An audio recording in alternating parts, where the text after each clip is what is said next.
Bonsoir mes chers amis, bienvenue sur ma chaîne Reading Over the Rainbows.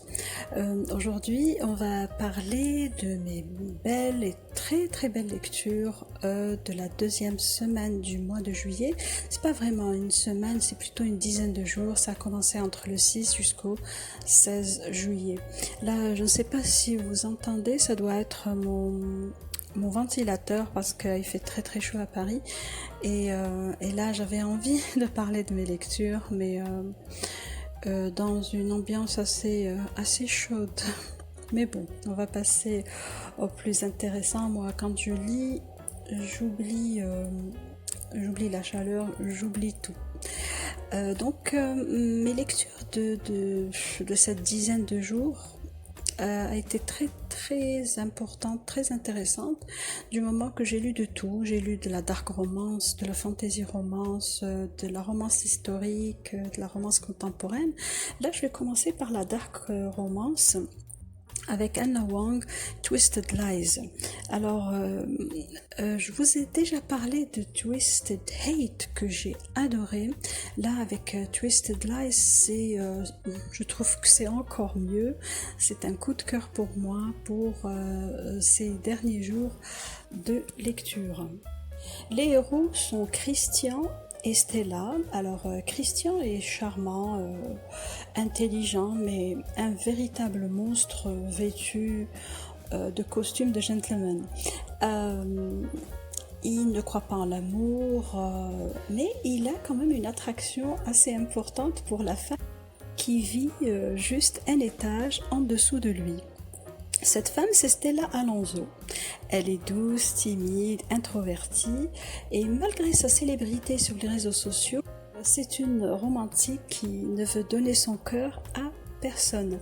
Et donc entre deux emplois, elle a pas de temps du tout pour le désir, pour une relation amoureuse.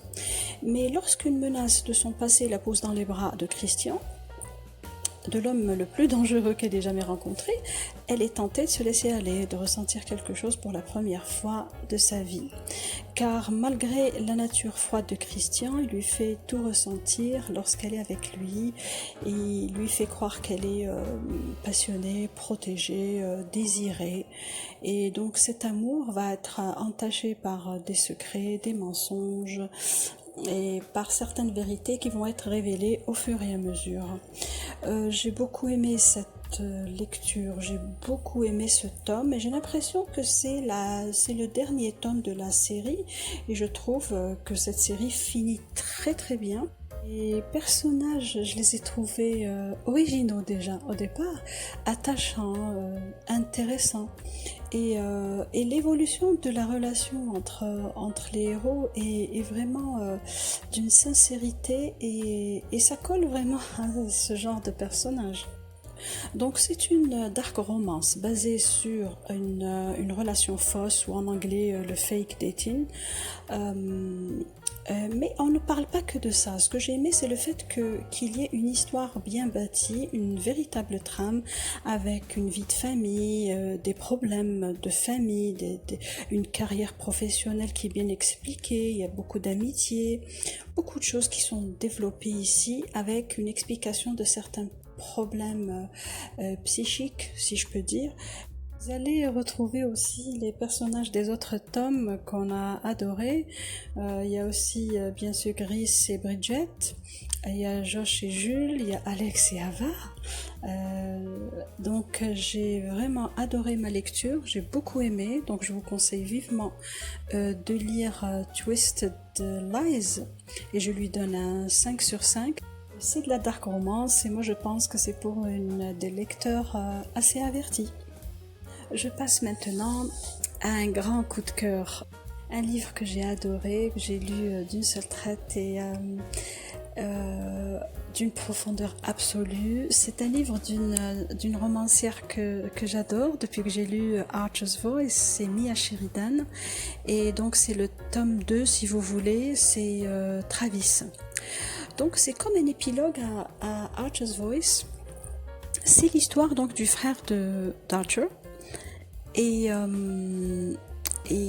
quand j'ai su qu'il allait y avoir un deuxième tome, je me suis dit, bon, il a été traduit récemment, en mai, la fin mai je crois. Donc je me suis dit, est-ce que je vais pouvoir lire l'histoire de Travis, qui a été vraiment abominable dans Archer's Voice. Je me suis vraiment tâtée et j'étais pas sûre de pouvoir le lire. Et là, je me suis dit, allez, on va donner une chance. C'est quand même Mia Sheridan et j'ai été époustouflée. J'ai adoré ma lecture. Le thème abordé dans Travis n'est pas le même que dans Archer's Voice, parce que là, on a parlé plutôt pour Archer du handicap, et cela donc donne quand même une certaine sensibilité à la lecture. Mais ce tome-là, avec l'histoire de Travis, du frère détestable, difficile, qui a fait beaucoup de mal à Archer, là on va commencer à apprécier dès le départ ce personnage qu'on a détesté dans le premier tome. On voit que Travis s'est fait seul avec un père inexistant, une mère totalement égoïste, égocentrique, détestable aussi, jalouse, méchante, tout ce que vous voulez. Et donc toutes ces douleurs ont fait que Travis est devenu un être difficile, pour ne pas dire de grands mots, même si quand même à la fin du premier tome, avec l'histoire d'Archer, on a vu quand même un certain mea culpa qui n'était pas très très important, mais on a senti quand même une certaine différence. Et dans ce tome, Travis va rencontrer Heaven, et cette femme va bouleverser sa vie. Alors j'ai trouvé Heaven fantastique, généreuse, merveilleuse. On dit derrière tout homme exceptionnel, il y a une femme exceptionnelle. Et Mia Sheridan va le prouver dans son livre, dans ce tome, Travis, d'une manière sublime, fantastique. Et on va voir que Travis va passer de la peur intense à l'amour. On nous a toujours dit que le contraire de l'amour c'était la haine, mais non, c'est pas vrai. Le contraire de l'amour c'est la peur. La peur de ce qu'on va ressentir, la peur de ce qu'on connaît pas. C'est ça le contraire de l'amour. Et Travis a très très bien compris ce qu'il devait faire. Il a suivi Heaven, et ça a commencé par une amitié quand même assez sincère, et ça aboutit à un amour absolument parfait avec cette femme exceptionnelle qui a chamboulé sa vie, et l'histoire est magnifique. Elle est vraiment, c'est une romance mémorable. C'est vrai que ce n'est pas à la hauteur d'Archer's Voice, moi que j'ai trouvé exceptionnel, c'est le tome 1 et ça restera toujours dans mon cœur. Archer's Voice a touché mon âme d'une manière extraordinaire, et la Travis a touché mon âme et mon cœur aussi. Je vous conseille vivement de lire Travis de Mia Sheridan, et je lui donne un 6 sur 6, c'est un livre exceptionnel.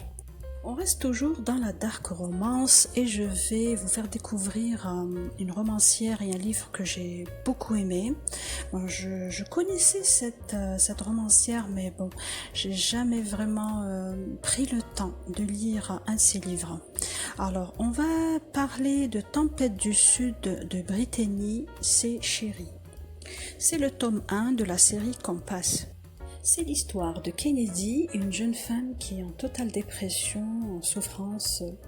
Elle vient de perdre son enfant, et son mari, au lieu de la soutenir, il va la chasser de la maison, il va demander le divorce. Donc elle va se réfugier chez sa sœur, et elle va se retrouver dans un charmant petit village, et face bien sûr à des villageois très très durs, où il y aura beaucoup de commérages et tout le tralala. Jacques est un homme froid, il est distant, associable aussi, mais sous cette carapace se cache un homme vraiment meurtri par tout ce qu'il a pu vivre dans sa vie. Et quand il voit pour la première fois Kennedy qui arrive dans le village, il se rappelle pas d'elle, il sait pas que c'était sa meilleure amie de colonie de vacances, et qui va totalement chambouler sa vie. C'est une très très belle histoire de reconstruction, si vous voulez, de deux personnes, de deux âmes qui ont été totalement déchirées, meurtries par une une succession d'événements dramatiques dans leur vie. Et donc ensemble, ils vont penser leurs blessures, ils vont sécher leurs larmes, ils vont faire face à la tempête et avec un happy end extraordinaire. Moi, j'ai beaucoup aimé ma lecture. La plume de Brittany Sechéry est fluide, captivante, facile à lire. Nous plonge dans une histoire d'une puissance exceptionnelle et elles sont rares les romancières qui savent maîtriser ce genre d'intensité dans les émotions. J'adore. Donc elle va aborder des thèmes variés comme la résilience, l'acceptation, le deuil, les secondes chances et les personnages sont vraiment très attachants. On sent l'osmose parfaite entre les héros et leur histoire va évoluer d'une manière lente mais sensuelle. C'est une romance coup de cœur pour moi. Moi je vous dis que ça ne va pas être mon premier et mon dernier de Brittany Sechéry. Je vais continuer à lire les autres tomes et je vous donnerai plus de détails. Et je donne un 5 sur 5 à Tempête du Sud de Brittany Sechéry. Je passe à un autre coup de cœur avec Brittany Sechéry, c'est The Silent Waters. C'est le tome 3 de sa série Elements. Dans cette série, il y a 4 tomes, ils sont tous bons. Mais je vous dis la vérité, le meilleur et celui qui me plaît le plus, c'est The Silent Waters. Alors, c'est l'histoire de Maggie, qui est un personnage qui va subir un traumatisme au début du roman. Elle va se replier sur elle-même, s'isoler, mais quand même sa personnalité solaire va s'éteindre brusquement. Et Brooke, c'est aussi un personnage qui porte un lourd bagage émotionnel et qu'on va bien sûr comprendre vers la fin du roman. Il est d'un soutien incommensurable envers Maggie, il va pas la brusquer, il va pas l'abandonner, il va pas se détourner d'elle comme les autres. Ils vont développer une relation très puissante et des liens très très forts. J'ai beaucoup aimé aussi le style de Brittany Sechéry dans la construction de ses personnages. On voit Maggie et Brooks enfants, l'innocence, on les voit attachants, pleins de vie, et puis tout bascule pour Maggie et on tombe avec elle dans le silence. Et donc Brooks est là pour elle, il la lâche pas, et des années plus tard c'est Maggie qui va être là pour lui, et au fil des années leurs relations évoluent, mais ils sont toujours aussi émouvants parce qu'ils partagent un amour inconditionnel. Un amour très fort. J'ai vraiment adoré la relation entre Maggie et son père, sa relation avec sa voisine. Bon, je ne vais pas vous donner tous les détails. J'ai adoré aussi la place qu'a donnée Chérie à la musique et à la littérature dans son roman. Et ça nous change vraiment de la romance vide où il n'y a rien à apprendre, il n'y a aucune profondeur. J'ai adoré la lecture de Brittany Sechéry, cette façon de nous faire sentir toutes les émotions d'une manière magique, magnifique. Et donc je vous conseille vivement de lire Silent Waters et je lui donne un 6 sur 6. Je passe maintenant à ma relecture dans la romance historique avec Le Seigneur des Hautes Terres, en anglais Taming the Highlander. Vous pouvez le trouver aussi sous l'appellation de Le Seigneur des Highlands de Terry Brisbane, sorti en 2006, il a été traduit en 2007 et c'est le tome 1 de la série Les Macleary. En Écosse en 1352 et pour sauver son frère Adar, Lady Jocelyn MacCallum est contrainte d'épouser le chef d'un clan ennemi, Conor MacLeary, un farouche guerrier à l'âme aussi sombre que les profondeurs des lochs écossais. Et la rumeur ne l'accuse-t-elle pas d'avoir assassiné sa première femme ? Donc terrifiée, Lady Jocelyn sait pourtant qu'elle n'a pas le choix, car les termes du contrat sont clairs, Adar ne sera relâché que lorsque son union avec Lord MacLeary aura été célébrée et consommée. À chaque fois que je relis cette romance, c'est toujours la même réaction. J'aime beaucoup. C'est vrai qu'au début, c'est un peu dur parce que son mari est surnommé la bête. C'est un mari assez féroce. Mais l'histoire va évoluer et la relation entre eux va donner quand même, va aboutir à quelque chose d'extraordinaire. Donc faites-moi confiance. J'ai beaucoup aimé ma lecture et ma relecture et je lui donne un 5 sur 5.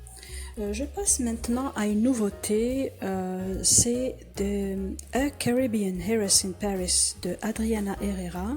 J'ai choisi cette romance qui est sortie il n'y a pas longtemps, à la fin mai. Et je l'ai lu en anglais, la version française n'est pas encore sortie. Pourquoi j'ai choisi cette romance? Parce que ça se passe à Paris. C'est une très très belle romance qui se passe à Paris. Ça nous fait sortir un peu de l'Angleterre. Et donc ça se passe dans une ville que j'adore et avec une héroïne dominicaine. Et j'espère qu'il y aura de plus en plus d'héroïnes qui viendront d'autres parties du monde et pas seulement d'Angleterre ou bien des États-Unis. Donc j'ai aimé le héros, un héros écossais quand même, hein. Donc là on est revenu à nos bases, un écossais maussade, obsédé par l'héroïne, bien sûr, il va vraiment l'aimer. C'est un slow burn, donc la relation entre les deux héros va se bâtir au fur et à mesure. La romance entre Luz, Alana et Evan est complètement incendiaire. C'est un livre génial, j'ai beaucoup aimé l'aspect historique et je pense que c'est vraiment... ce n'est pas courant de voir des romances se dérouler pendant cette période de l'histoire et encore moins à Paris, la plupart d'entre elles se déroulent pendant la période de Régence et donc... Luz et Evan sont des personnages tellement forts, j'aime la détermination de Luz envers son entreprise, envers sa sœur, mais j'aime aussi le fait qu'elle n'ait pas essayé de nier ses sentiments pour Evan dès le départ. Et Evan est un personnage doux, attentionné, mais protégé, il va essayer de protéger Luz. Et j'aime aussi le fait que Adriana Herrera ait enrichi la romance historique de cultures différentes, de contextes historiques différents. Et ça donne, bien sûr, ça enrichit, ça donne quelque chose de nouveau, un souffle nouveau à la romance historique. J'ai beaucoup aimé A Caribbean Heiress in Paris de Adriana Herrera. Je vous conseille vivement de le lire si vous lisez en anglais, sinon bon, il va être sûrement traduit d'ici peu. Je vous conseille donc de le lire et je lui donne un 5 sur 5. Voici mes chers amis, donc mes lectures de cette dernière période de 10 jours. Moi je trouve que mes lectures ont été superbes, magnifiques. J'espère que ça vous a plu. Donnez-moi votre avis sur les livres que je vous ai présentés, quels sont ceux que vous connaissez. Laissez-moi donc des commentaires, ça me fait toujours plaisir et ça me donne une idée sur ce que vous aimez dans tout ce que je vous présente. Si vous avez aimé ma vidéo, likez-la et abonnez-vous. À chaque fois qu'il y a un nouvel abonné, je suis très contente. Et je vous dis donc au revoir et bonne lecture.